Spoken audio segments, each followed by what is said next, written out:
புத்திசாலி என்ன பண்ணுவான், இதை சீரியஸா பார்க்க மாட்டான், ஜாலியா விளையாடி ஜெயிப்பான். இந்த உலகத்தின் ஆசைகளை அனுபவிப்பதில் தவறல்ல, ஆனால் அனுபவிக்கும் போது அது உண்மை என்று நினைத்து அனுபவிப்பதுதான் தவறு. ஐயோ எனக்கு கிடைக்காம போதே, என் புள்ள இப்படி நடக்கிறானே, என் பொண்டாட்டி இப்படி ஆயிடுச்சு, என் குழந்தைங்களுக்கு இப்படி வலிக்க கூடாது. இது சுயநலம். கஷ்டப்படுற ஒரு உயிரை பார்க்கும்போது உங்க கண்ணில் கண்ணீர் வருது அப்படின்னா இப்பவே நான் பட்டயத்தில் எழுதி தரேன், உங்களுக்கு அடுத்த பிறவி கிடையாது.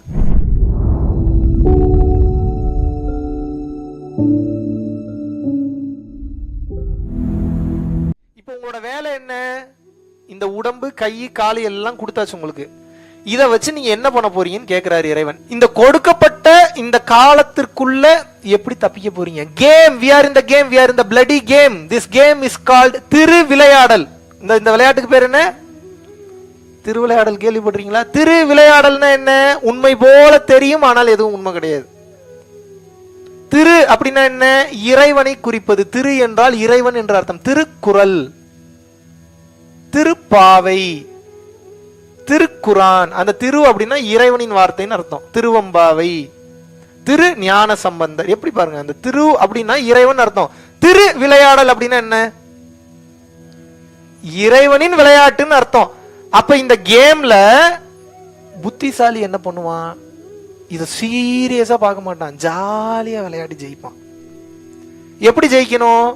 கேம் என்னன்னு தெரிஞ்சு போச்சு. கேம் என்ன? எக்ஸிட் ஆகணும், இந்த பசில் இருந்து எக்ஸிட் ஆகணும். எப்படி எக்ஸிட் ஆகணும்?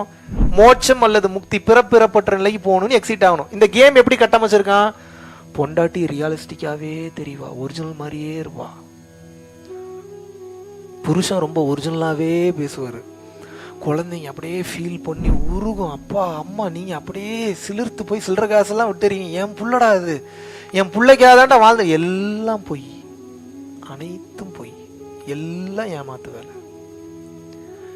மாயை எப்படி தெரியுமா கிரியேட் பண்ணியிருக்கான்? நீங்க நினைச்சு பார்க்க முடியாது. ஒரு சின்ன பிசுறு கூட இல்லாம, ஒரு சின்ன எரர் இல்லாம கிரியேட் பண்ணியிருக்காங்க. நீங்க கண்டுபிடிக்கவே முடியாது இது பொய்ன்னு. வாய்ப்பே இல்லை. எழுதி தரேன் நான். நீங்க எங்க சுத்தினீங்கனாலும் ஒரிஜினலாவே தெரியும் எல்லாமே. அதுக்காக உங்களை எதுவும் நான் என்ஜாய் பண்ண வேணான்றேன்னா என்ஜாய் பண்ணுங்க. இந்த உலகத்தின் ஆசைகளை அனுபவிப்பதில் தவறல்ல, ஆனால் அனுபவிக்கும் போது அது உண்மை என்று நினைத்து அனுபவிப்பதுதான் தவறு. மாயைன்னு தெரிஞ்சிருச்சுன்னா போதும், வெளியில வந்துருவீங்க. உண்மை நினைச்சுக்கிறீங்க, வலிக்குது எல்லாமே. பொண்டாட்டி சண்டை போடுறாங்களா, வலிக்குது. புருஷன் சண்டை போடுறாங்களா, வலிக்குது. காதலி விட்டுட்டு போறாளா, வலிக்குது. பிள்ளைங்க சொல்றதை கேட்க மாட்டீங்கன்னா வலிக்குது. இப்ப பிரச்சனை என்ன? சண்டை போடுறதோ, செக்ஸ் வச்சுக்கிறதோ, பிள்ளைங்க கோச்சிட்டு போறதோ இல்ல, வலிக்குது இல்ல, அதான் பிரச்சனை. இப்ப என்னடா வலிக்கவே கூடாதா? வலிக்கணும். எதுக்கு வலிக்கணும்? எனக்கு கிடைக்கலையேன்றக்கா வலிக்க கூடாது. ஐயோ இந்த உயிருக்கு இப்படி ஒரு நிலைமையான்னு வலிக்கணும். புரியுதா என்ன சொல்றேன்னா? ஒரு சம்பந்தமே இல்லாத ஒரு உயிருக்காக உயிரிழக்கப்பட்டு வலிக்கணும். அப்படி வலிக்கணும். ஐயோ எனக்கு கிடைக்காம போதே, என் புள்ள இப்படி நடக்கிறானே, என் பொண்டாட்டி இப்படி ஆயிடுச்சு, என் குழந்தைங்களுக்கு இப்படி வலிக்க கூடாது. இது சுயநலம். There is much difference between selfishness and selflessness. செல்ஃபிஷ்னஸ்ல உங்களுக்கு பெயின், வலி, வேதனை வரக்கூடாது. செல்ஃப்லெஸ்னஸ்ல வலி, வேதனை, பெயின் வரணும். அப்படி வந்ததுன்னா நீங்க இறைவன் அடைஞ்சிருவீங்க.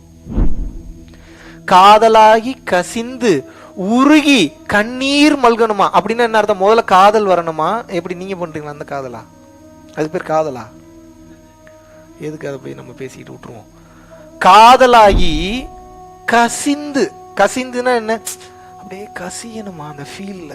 ஐயோ இப்படி இந்த உயிருக்கு இப்படி ஒரு நிலைமையா? அப்புறம் உருகணுமா? வார்த்தையை பாருங்க எப்படி போட்டிருக்காங்க. அப்புறம் உருகணுமா? கசிஞ்சு வர்றதுல உருகணுமா, அதுல உருகணுமா, அப்புறம் அதுல உருகி அப்புறம் கண்ணீர் மல்கியா.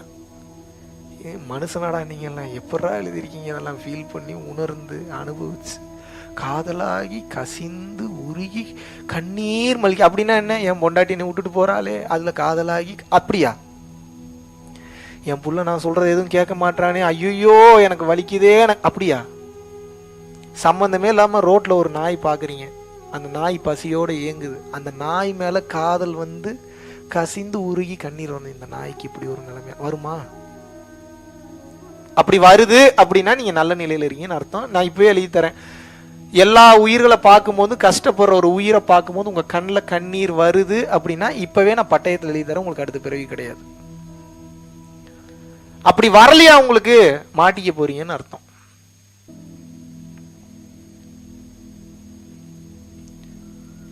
உயிர் இரக்கம் உங்களுக்கு வர வேண்டும். இந்த திருவிளையாடலை எப்படி எப்படி விளையாடணும் அப்படின்னா நல்லா புரிஞ்சுங்க. இது ஒரு கேம். எல்லாம் உண்மை மாதிரியே தெரியும், ஆனா எதுவும் உண்மை கிடையாது. எதுவுமே உண்மை கிடையாது. நைட்டு தூங்குறீங்க, கனவு வருது. கனவு எவ்வளவு ரியாலிஸ்டிக்கா இருக்கு. டக்குன்னு எவனா கொலை பண்ற மாதிரி வந்துருச்சுன்னா படாரு தூக்கி, ஐயோ நல்ல வேலை உயிரோட தான் இருக்கமா, கனவா அது, நான் கூட உண்மைன்னு நினைச்சிட்டேங்க. அப்ப அது எவ்வளவு ரியலிஸ்டிக்கா இருக்கு, இருக்கா இல்லையா? அவ்வளவு உண்மையா இருக்கு, அவ்வளவு ரியலிஸ்டிக்கா இருக்கு, உண்மை மாதிரியே இருக்கு, ஆனா அது உண்மை இல்லை. இப்போ அதுக்கு இதுக்கும் பெரிய டிஃபரன்ஸ்லாம் இல்லை. அது ஷார்ட் டைம் கனவு, இது லாங் டைம் கனவு. இப்போ புரியாது உங்களுக்கு, அது சொன்னா புரியாது. தூரிய விழிப்பு ஏற்படும் போது தான் புரியாது, புரியாது. ஒன்ஸ் ஓப்பன் ஆயிடுச்சுன்னா தெரியும், இவ்வளவுதானா, இதுக்காக இவ்வளோ சீரியஸா நம்ம வாழ்க்கையை வாழ்ந்துட்டு இருக்கோம். இந்த விளையாட்டு எப்படி இருக்கும் அப்படின்னு வந்து கேட்டீங்கன்னா நல்லா புரிஞ்சுக்குங்க. முதல்ல இதெல்லாம் பொய்ன்றதே தெரியாது உங்களுக்கு, உண்மையினே நினைச்சு வாழ்ந்துட்டு இருப்பீங்க. எவனுக்காவது எப்பயாவது ஒரு முறை புத்தி வேலை செய்யும்.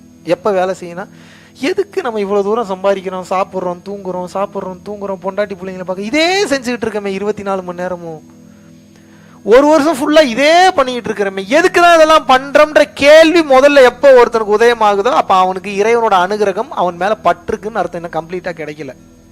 இப்போ முதல்ல அந்த ஆப்ஷனை கொடுப்பாரு. அப்படி ஒரு எண்ணத்தை அவர் தான் ஏற்படுத்த வைக்கிறார்.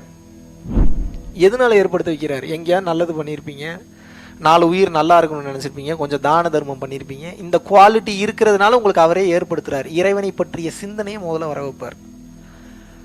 அதுக்கப்புறம் தான் தெரிய வரும் இந்த மெய்ஞானம்ன்ற ஒண்ணு இருக்கு அப்படின்றது. அதுக்கப்புறம் தான் உங்களுக்கு புரிய வரும். மெய்ஞானம்னா என்ன? இந்த மொத்த உலகமும் மாயை. எழுதி தரேன், ரொனால்டோக்கு இது தெரியாது. இப்ப நம்ம இருக்கக்கூடிய மாபெரும் சயின்டிஸ்ட், மாபெரும் ஆட்கள் அனைவருக்கும் இது தெரியும் நினைக்கிறீங்களா? மார்க் ஜக்கர்பர்க்கு தெரியாது, எலான் மஸ்க்கு தெரியாது, வேற வேற மாதிரி புரிதல் இருப்பாங்க அவங்க. மெய்ஞானம் முழுவதுமாக விளங்காது. அப்ப மெய்ஞானத்தை பற்றி நம்ம தெரிஞ்சுக்கணும்ன்றதே நம்ம ரொம்ப பெரிய பிளஸ்டு பீயிங்னு அர்த்தம். முதல்ல இந்த காதுக்கு நியூஸே வராதுங்க. எப்படி வரும்? மெய்ஞானம்னா என்ன, இதெல்லாம் பொய்ன்றதை யார் பேசுறா? அப்போ இதெல்லாம் உண்மை இல்லை பொய்ன்னு தெரிய ஆரம்பிச்சதுனாதான் ஆஹா இப்ப இதெல்லாம் பொய்யா அப்படின்ற அந்த எண்ணம் வருது இல்ல. மறுபடியும் இறைவன் என்ன பண்ணுவான், கேம் இன்னும் கொஞ்சம் டைட் பண்ணுவார், லெவல் இன்னும் கொஞ்சம் இன்க்ரீஸ் பண்ணுவார். ஆஹா கண்டுபிடிக்கிறானே இவனை விடக்கூடாதுன்னு சொல்லி கொஞ்சம் லாக் பண்ணுவார். எப்படி லாக் பண்ண, டஃப் பண்ணுவார்.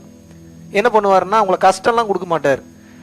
இது நாள் வரைக்கும் எதுக்கு ஆசைப்பட்டீங்களோ அதை 2 கொடுப்பாரு. உங்களுக்கு கல்யாணமே ஆகலையா, 2 பொண்டாட்டிக்கு வாய்ப்பு ஏற்படுத்துவார். என்னங்க இது, முதல்ல என்ன ஒண்ணுக்கே வழி இல்லாம இருந்தேன், இப்ப 2 ஆப்ஷனை கொண்டு வந்து கண்ணு எதங்க சூஸ் பண்றது? அப்படியே நீங்க மெய் சிலிர்த்து உருகுவீங்க. நீங்க சூஸ் பண்ணிடலாமா வேணாமா? புள்ளையே இல்லைன்றீங்களா, டக்குன்னு குழந்தை பிறக்கும். பணங்காசே இல்லைன்னு நினைச்சீங்களா, டக்குன்னு ஏதோ ஒரு இடத்துல இருந்து உங்களுக்கு அமௌண்ட் ரெடி ஆகும்.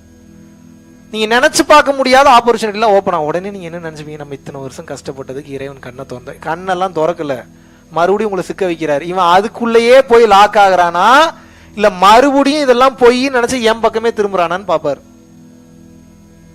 ஆன்மீக பயிற்சியில் இருக்கும்போது இறைவன் எதையாவது உங்களுக்கு அதிகமாக கொடுத்தருள்கிறார் என்றால் நம்ம ஏதோ பெருசா சாதிச்சிட்டோம்னு நினைக்க கூடாது. அதை கடந்து அடுத்த கட்டம் வரணும்னு நினைக்கணும். எந்த இடத்திலும் நிறுத்தி விடக்கூடாது, ஏமாந்து போயிருவீங்க.